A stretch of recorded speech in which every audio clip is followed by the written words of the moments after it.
에베소서 6장 1절에서 3절, 에베소서 6장 1절에서 3절 읽겠습니다. 자녀들아, 너희 부모를 주 안에서 순종하라. 이것이 옳으니라. 네 아버지와 어머니를 공경하라. 이것이 약속 있는 첫 계명이니 이는 네가 잘되고 땅에서 장수하리라. 아멘.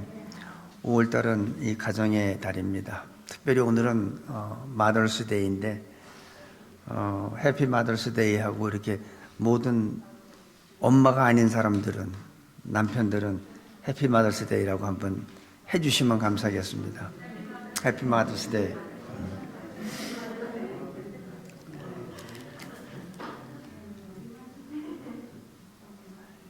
우리가 이 모든 인간은 이 가정이라는 울타리 안에서 살아가게 되어 있습니다.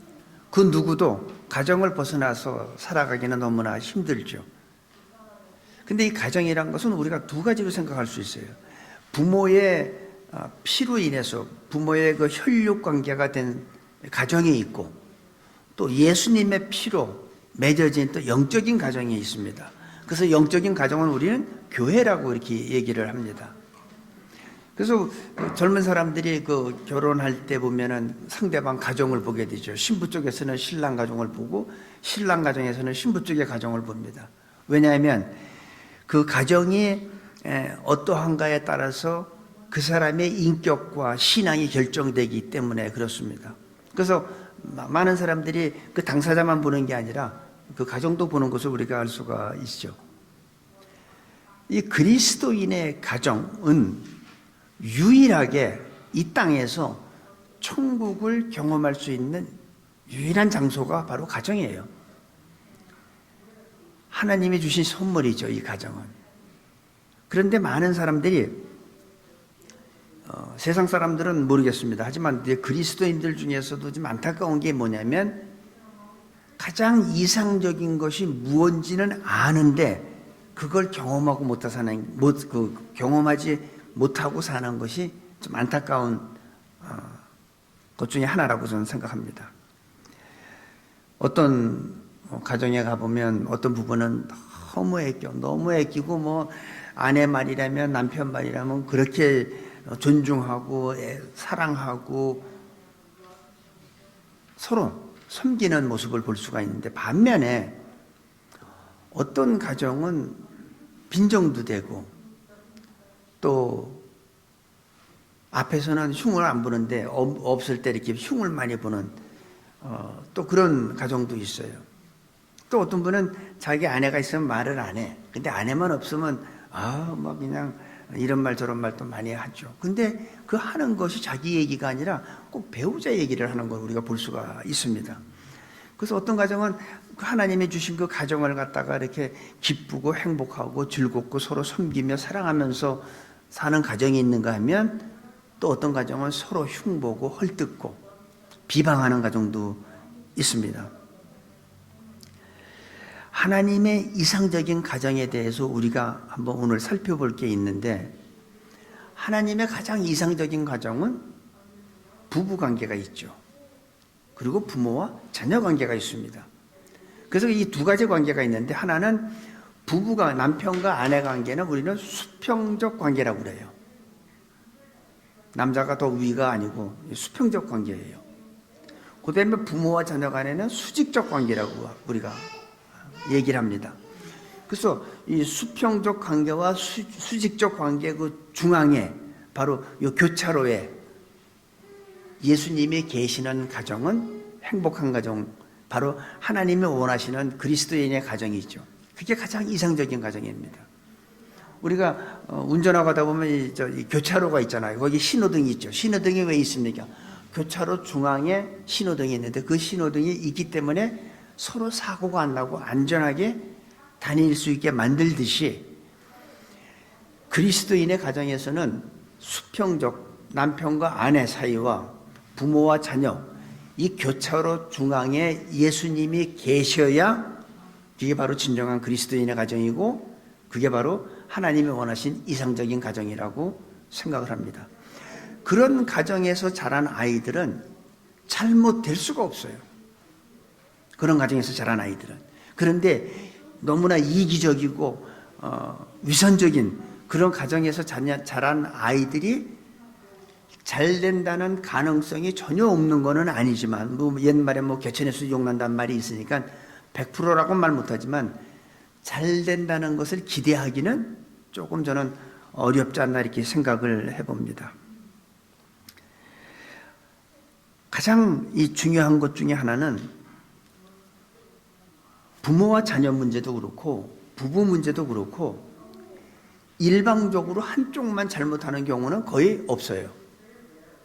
서로 상호작용하기 때문에 많은 문제가 있으면 부부의 문제고 자녀와 부모의 문제가 있으면 부모와 자녀 간에 양쪽이 다 문제가 있는 거지, 일방적으로 어느 한쪽이 잘못된 거는 거의 불가능해요. 서로 상호작용을 하기 때문에 그렇습니다. 부모만 일방적으로 부모가 잘못했다. 물론 우리가 이제 상담하다 보면 아내가 와서 남편에 대한 얘기를 막 하고 자기는 죄 하나도 없고 남편이 다 죽일 X야. 근데 그 다음에 또 남편한테 얘기 들어보면 자기는 억울해. 죄 하나도 없어. 다 아내가 잘못한 거야.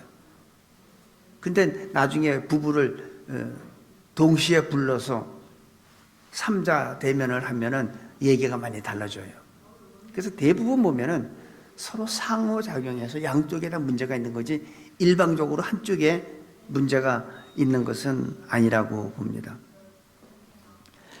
그런데 이제 우리가 생각해야 될 게 뭐냐면, 만약에 부부의 문제든 부모와 자녀의 관계의 문제든 항상 부모는 자기 입장에서 자녀를 보고 자녀는 자기 입장에서 부모를 보기 때문에 문제가 해결이 안 되는 거예요. 부모 문제도 마찬가지예요. 그래서 우리는 부모는 이 문제가 자녀들하고 문제가 있을 때는 내 입장에서 보지 말고 자녀 입장에서 문제를 보면은 그 문제가 풀리기 시작해요. 부부 문제도 마찬가지예요. 남편의 입장에서 보지 말고 아내의 입장에서, 또 아내는 자기 입장에서 보지 말고 남편의 입장에서 보면은 이게 문제점이 뭔지를 알게 돼요. 근데 내 입장에서만 보면은 전혀 문제가 해결이 안 되고 더 어렵게 꼬여가는 것을 볼 수가 있습니다. 우리가 오늘 말씀이 보면 마더스데이이기 때문에 우리가 부모한테 특별히 엄마들한테 효도를 해야 되고 공경해야 되는데, 기독교가 아닌 일반적인 사회에서도 부모를 공경하는 그거는 도덕적인 문제예요. 그건 본능적인 거예요. 그래서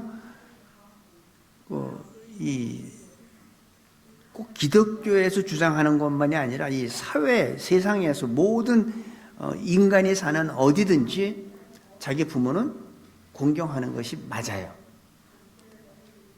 그게 첫 번째 이유고 왜 부모를 공경해야 되나. 그다음에 두 번째 문제는 성경 말씀에 그렇게 하라고 명령하고 있어요.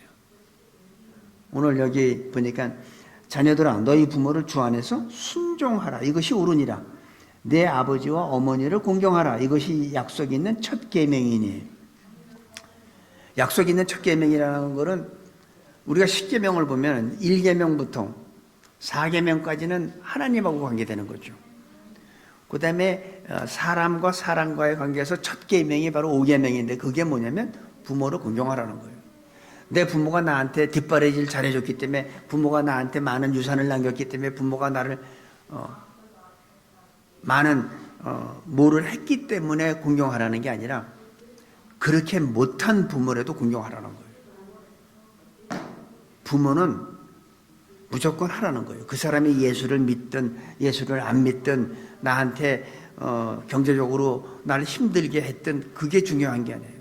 부모면 무조건 공경하라는 게 하나님의 명령이에요. 명령은 우리는 어떻게 해요? 나한테 선택의 여지가 없어요. 내가 부모를 공경해도 되고 내 형편이 안 되니까, 우리가 부모를 공경하지 않는데 많은 이유가 있잖아요. 이래서 안 되고 저래서 안 되고. 특별히 이 사역하는 사람들이 많이 그래요. 저도 옛날에 저희 부모님한테 이렇게 바쁘다는 얘기로 전도사 생활하면서 바쁘다는 이유로 부모를 제대로 찾아뵙지 못하고 했죠. 다 이유가 있어요. 근데 마태복음 15장 4절에서 6절까지를 보면은 예수님이 바리새인들을 책망을 합니다. 너희 유전으로 하나님의 말씀을 없이 한다. 그러면서 부모를 공경하라고 분명히 성경에 있는데도 불구하고 너희들은 부모한테 드려서 부모가 유익하게 될 걸 알면서도 내가 하나님한테 드렸기 때문에 부모한테 드릴 게 없다 하고선 부모를 공경하지 않는다면서 예수님이 책망을 합니다. 어떤 이유라도 하지 말라는 거예요. 부모는 무조건 공경해야 돼요. 하나님 앞에 드리는 게, 하나님을 사랑해서 하나님 앞에 드리는 게 하나님이 받으시는 거는, 그걸 내가 교회에 드리는 걸 하나님이 받으시는 게 아니라 부모한테 드리는 거를 하나님은 받으시는 거예요. 부모한테 효도하는 게 바로 하나님께서는 그걸 기뻐 받으시는 거예요. 여러분, 하나님은 영이시기 때문에 내가 하나님을 아무리 사랑하고 하나님한테 내가 뭘 드리고 싶어도 하나님이 뭘 필요해요? 여러분들이 드리는 뭐 달러가 필요하겠습니까? 뭐 떡이 필요하겠습니까? 카네이션 뭐 그런 게 필요하겠습니까? 하나님 그런 거 필요 없어요. 그런데 자기 부모한테 하는 것. 가장 가까운 이웃은 부모예요. 나한테 가장 가까운 이웃은 내 부모예요. 자녀 관계. 그런데 하나님을 사랑한다면서 눈에 보이는 부모도 사랑하지 않는 거, 그거 거짓말인 거예요. 눈에 보이는 형제를 사랑하지 않으면서 보이지 않는 하나님 사랑한다는 거, 그거 거짓말하지 말라는 거예요. 그래서 예수님이 그랬죠. 너희가 첫째는 몸과 마음과 뜻과 정성을 다하여 하나님을 사랑하고, 둘째는 이와 같으니 네 이웃을 네 몸과 같이 사랑하라는 말씀을 해주셨어요. 이것이 온 율법과 선지자의 강령이라고 그랬죠. 바로 하나님을 사랑하면 이웃한테 그 사랑이 나타나야 된다는 거예요. 그게 하나님의 말씀이고 하나님의 명령이라는 거죠. 부모를 공경하는 일, 부모에게 순종하는 것은 자녀된 도리 또 이기도 합니다. 그래서 오늘 그 1절, 2절, 3절에 보니까 그렇게 되면 이는 네가 잘되고 땅에서 장수하리라. 조건이 있어요. 네가 이렇게 순종하면 네가 모든 일에 잘되게 되어 있다는 거예요. 그리고 장수한대요. 오래 사는 게 중요한 게 아니죠. 내가 산소호흡기 끼고 오래 살면 그 뭐합니까? 차라리 죽는 게 낫지. 여기서 장수라는 건 건강하게 장수하는 거예요. 맨날 누구 부축이나 받고 그렇게 해서 오래 사는 게 아니라, 그래서 우리는 하나님이 주시는 이거를 우리가 조금 들여다볼 게 뭐냐면, 자녀들아 너희 부모를 누구 안에서? 주 안에서. 이게 굉장히 중요한 얘기예요. 주 안에서. 주 안에서라는 얘기는 다시 말해서 주님의 관점에서, 주님의 가치관으로 볼 때에 하는 거죠. 내 관점이 아니라는 거예요. 주 안에서, 그리스도 안에서. 나의 관점과 나의 판단 기준에서 결정하지 말라는 겁니다. 내가 기분 나쁘면 다 기분 나쁘죠. 엄마가 말 시키면 나 오늘 짜증나는데 말 시키지 마. 나 지금 굉장히 더워. 그거 하지 말라는 거예요. 주 안에서. 바로 주님의 생각과 주님의 판단과 주님의 가치관으로 하라는 거예요. 내가 기분 나쁘면 다 기분 나쁘고, 내가 은혜스러우면 다 은혜스러운데, 그건 내 기준이라는 거죠. 내가 기분이 나빠도 주님의 관점에서 볼 때 하라는 거예요. 주님이 원하면 하라는 거죠. 내가 기분 나쁘면 오히려 짜증만 나죠. 모든 것을 자기 기준으로 볼 때 문제가 생기는 겁니다. 그래서 성경은 얘기해요. 피차 섬겨라. 피차 사랑하라. 이게 일방적으로 한쪽만 하라는 게 아니라 서로 피차. 만약에 예수님의 관점에서 약한 부모, 병든 부모를 모시는 것이 옳은 겁니까? 틀린 겁니까? 라고 이제 제가 질문을 드립니다. 그럼 여러분들이 생각할 때 연약한 부모님, 병든 부모님을 내가 모시는 것이 틀린 일입니까? 아니면 옳은 일입니까? 우리는 내 관점에서 볼 땐 부모를 사랑하고 효도하는 자녀들은 섬기죠, 모시죠, 공경하죠. 근데 불효자는 울잖아요. 돌아가신 다음에. 불효자는 안 하잖아요. 근데 여기에서 불효자라 하더라도 주 안에서 그게 옳으면 하라는 거예요. 주 안에서 주님의 관점으로 볼 때 그게 틀리면 하지 말래요. 하지 않아도 돼요. 주님의 관점으로 볼 때 그것이 만약에 틀리다고 여러분이 생각하면 하지 마세요. 근데 주님의 관점에서 볼 때 그것이 옳다면 내가 힘들어도 하기 싫어도 우리는 해야 됩니다. 싫어도 우리는 부모님을 모셔야 되고, 그리고 부모에게 순종하는 모습, 부모를 공경하는 모습을 내 자녀들한테 보여주지 못하면 나중에 우리 부모님이 다 돌아가시고 내 자녀들이 성장해서 어쩌면 내가 부모님을 모시고 섬기는 것을 내 자녀들한테 보여주지 못하면 어쩌면 그 자녀들이 커서 나에게 우리 엄마 아빠를 섬기지 않을 가능성이 있어요. 그러니까 옛날에 고려장이라는 게 있었잖아요. 부모 자꾸 섬기기 귀찮고 뭐 여러 가지 힘들고 그러니까 지게에다가 살아계신 부모님을 지게에 싣고 가서 뭐 어디 산 어디 뭐 동굴에다가 이렇게 버리고 고려장 한다는 얘기 있었잖아요. 나는 그런 걸 뭐 듣기만 했지 본 적은 없지만, 그걸 본 자녀들은 이 다음에 내가 똑같은 그런 입장이 되면 똑같이 그런다는 거죠. 그러니까 내가 자녀들한테 그걸 보여줘야 돼. 내가 부모님을 효도하고 공경하는 모습을 내 자녀한테 보여줘야지 그 아이들도 자라서 그걸 본 그대로 나를 섬기지, 그렇지 않으면 나를 섬길 가능성이 없다는 겁니다. 자녀에게 가르칠 가장 큰 교훈은 어렵고 힘들어도 부모님을 섬기는 그 본을 보여주는 것이 가장 저는 중요하고 그게 하나님 원하는 가장 이상적인 가정이라고 생각합니다. 부부가 서로 사랑을 다 하잖아요. 부부가 서로 사랑하지 않는 부부는 뭐 사랑하지 않으면서 왜 결혼했겠습니까? 사랑하니까 결혼했지. 그런데 배우자한테 더 많은 사랑을 받고 싶으면 내가 비결 하나 알려드릴게요. 내 부모보다 상대방의 부모를 더 관심을 갖고 신경을 써보세요. 예를 들면 제가 제 아내 부모를 막 이렇게 공경하고 하면은 아내가 저를 이 사람 왜 이래 하고선 미워하겠습니까? 이게 피는요, 이 피는 땡기게 되어 있어요. 내 부모한테 잘하면 그거는 다 이뻐. 유일하게 사랑받는 비결이에요. 근데 대부분 어떻게 합니까? 흉보잖아. 시부모 흉보고, 처갓집 식구들 흉보고, 야, 당신 오빠 보니까 왜 그렇게 사는지 난 이해가 안 돼.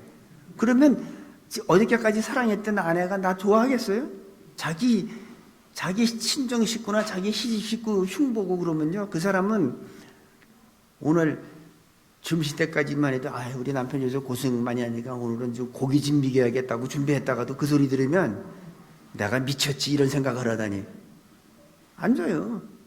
유일하게 사랑받는 비결은 내 부모도 공경하지만 상대방의 부모를 공경하면은 그 부부는 아주, 이게 인간의 본능이잖아요. 자기 가족 사랑하는 건. 그래서 내가 내 아내를 내가 흉보는 건 괜찮은데 다른 사람이 내 아내 흉보면 어때요? 못 참잖아요. 그게 원래 그런 거예요. 그래서 부부간에도 서로 사랑하려면 상대방 배우자의 부모를 공경하는 모습을 보여주면 그 부부는 더욱더 사랑하게 된다고 저는 믿습니다. 많은 이 젊은 사람들이 시부모하고 같이 사는 가정도 있고 시부모하고 따로 독립적으로 사는 부부도 있는데 뭐 살다 보면 다 좋은 일도 있고 뭐 하지만 다 좋을 수는 없잖아요. 고부간의 갈등도 있게 되고 한국에서 어떤 그 프로를 보니까 시어머니하고 며느리의 그 문제를 가지고 뭐 프로그램 보니까 동침이라는 건데 그냥 서로 흉보는 얘기 막 하는데 고부간의 갈등이 너무나 많아. 만약에 여러분 가운데서 고부간의 갈등이 있다면 그거 해결하는 방법을 제가 하나 알려드리고 싶어서 그래요. 왜냐하면 5월달은 가정의 달이고 이 가족은 서로 또 이렇게 사랑해야 되기 때문에 구약에 보면 이방 여인 룻이라는 여인이 나옵니다. 근데 그 여인은 남편이 죽었어. 그래서 이 시어머니가 룻한테 너도 이제 팔자 고치라고 나가서 그런데 이 룻이 그러시라네요. 어머니가 가는 곳에 나도 갈 것이고 어머니가 섬기는 하나님은 나의 하나님이고 어머니가 죽는 곳에 나도 죽겠다고. 그렇게만 하면요 고부간의 갈등 생길 수가 없어요. 오죽하면 이방 여인인데 예수님의 족보에 나옵니까? 여자 나오잖아요. 뭐 다말도 나오고 뭐 라합도 기생 라합도 나오고 이 룻도 나오잖아요. 예수님의 족보에 나와요. 이방 여인인데도 불구하고.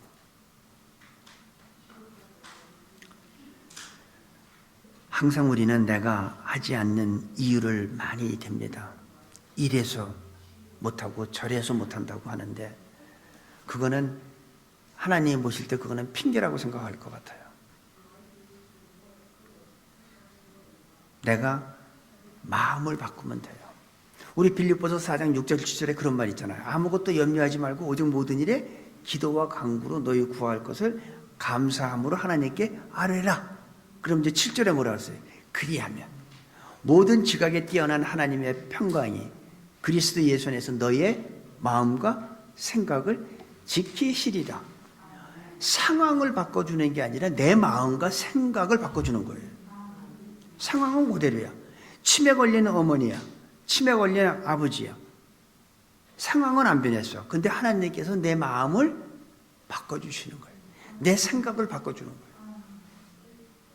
그게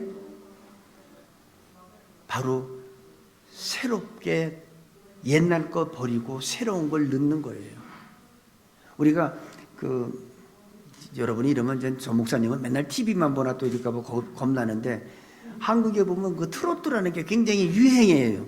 요즘에. 여러분 트로트 그 CD를 넣으면은요 100번을 틀어도 트로트만 나와요. 근데 그 트로트 CD를 빼고 찬송가 CD를 넣어보세요. 찬송가만 나오죠. 다른 거 없어요. 옛날 나의 그거를 빼버리고 새 거 넣는 거예요. 성령의 인도함 받는 걸 넣는 거예요. 그거 안 빼고 그거는 계속 가요만 나와요. 바꿔야 돼요. 성령의 도우심으로 옛날 거를 빼고 새로운 거 넣어야 돼요. 그리고 지금까지는 내가 주장했지만 이제는 내가 주장하는 게 아니라 상대방의 입장에서 바라보시기 바랍니다. 나는 나 힘들게 일하고 들어왔는데 말이야 집에 들어왔더니 아내가 왜 저러나 아내 입장에서 보면 이해가 되기 시작하는 거죠. 아내도 자기 입장에서 보지 말고 남편 입장에서 보기 시작하면 다 이해가 되는 거예요. 아 그렇게 했구나. 많이 힘들었게 했구나.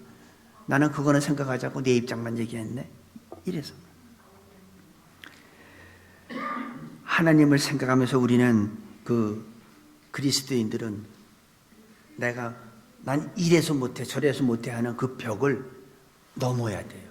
그걸 넘었을 때 하나님이 가장 기뻐하시는 이상적인 가정이 된다고 저는 믿습니다. 하나님의 방법은 환경을 바꿔주시는 것이 아니라 내 마음과 생각을 바꿔준다고 저는 믿습니다. 그래서 뭐라 하냐면 이는 네가 잘되고 땅에서 장수하리라. 하나님의 약속은 뭐예요? 그렇게 부모님을 공경하면 땅에서 잘되고 장수할 거래요. 나를 위해서도 좋은 거야. 나를 위해서도. 내가 땅에서 잘 하는 것마다 다 잘 돼야지. 하는 것마다 다 뱅크럽 되면 되겠어요? 하는 것마다 다 비즈니스 문 닫으면 되겠어요? 하는 것마다 잘 되고 장수해야지. 장수하는 건 건강한 상태로 오래 사는 거지. 침대에 누워서 뭐 코에다 뭐 끼고 있는 게 아니에요. 그건 장수가 아니에요. 그러니까 부모를 공경하는 건 하나님의 어떤 축복의 약속이 있냐면 나한테 주시는 거예요. 네가 부모를 공경하면 네가 땅에서 잘 되고 장수하리라.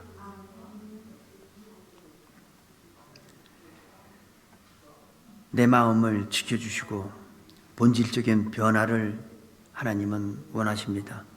특별히 여러분들이 지금까지 많은 부모님한테 잘 효도하신 분도 많이 계시지만 혹시나 우리 새누리교회는 대부분 부모님이 돌아가신 분들이 많지만 젊은 분들은 아직 부모님이 살아계시잖아요.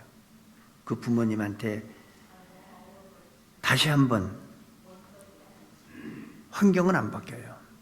하지만 성령께서는 내 마음을, 내 생각을 바꿔주시는데 그 이유는 뭐예요? 우리 부모님이 하나님이 보시기에 너무 이뻐서? 아니야. 나를 축복해 주기 위해서. 내가 하는 일마다 잘 되고 내가 장수하기 위해서 나를 위해서 주시는 축복이에요. 살아계신 부모님한테 더욱더 효도하고 충성하는 것이 바로 하나님한테 충성하는 거라고 저는 믿습니다. 영혼이 잘 돼야 범사가 잘 되고 강건해지는 축복이 우리 모두한테 있게 될 줄로 믿습니다. 그래서 성령 충만이라는 것은 이전 것을 빼고 새로운 것을 집어넣는 본질적인 변화라는 것을 다시 한번 생각하시고 우리 모두가 지금까지 내가 갖던 나의 성품, 나는 원래 타고나기를 이런 DNA를 갖고 타고나서 그것도 오늘 바꾸시기 바랍니다. 나는 못 바꾸고 하지만 내가 하나님 앞에 그런 결단하면 하나님이 바꿔주셔요. 하나님이 바꿔주셔요. 그래서 행복한 가정, 하나님의 가장 이상적인 가정, 내가 유일하게 이 땅에 살면서 천국을 체험할 수 있는 그런 귀한 장소가 될 줄로 믿습니다. 기도하겠습니다. 아버지 하나님, 자녀가 부모를 섬기고 공경하는 것은 성경이 아니어도 많은 곳에서 찾아볼 수가 있습니다. 본능적이고 자연적인 것입니다. 또 기독교에서만 강조하는 것이 아니라 모든 사회가 갖는 공통적인 것을 저희들은 너무나 잘 압니다. 부모에게 순종하는 것과 부모를 공경하는 것은 자녀된 도리이지만 또한 성경이 명령했기 때문입니다.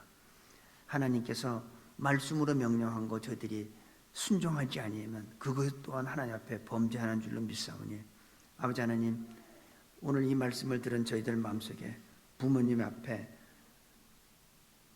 순종하고 공경하는 저희 모두로 축복하여 주옵소서. 감사하며 예수님의 이름으로 기도합니다. 아멘.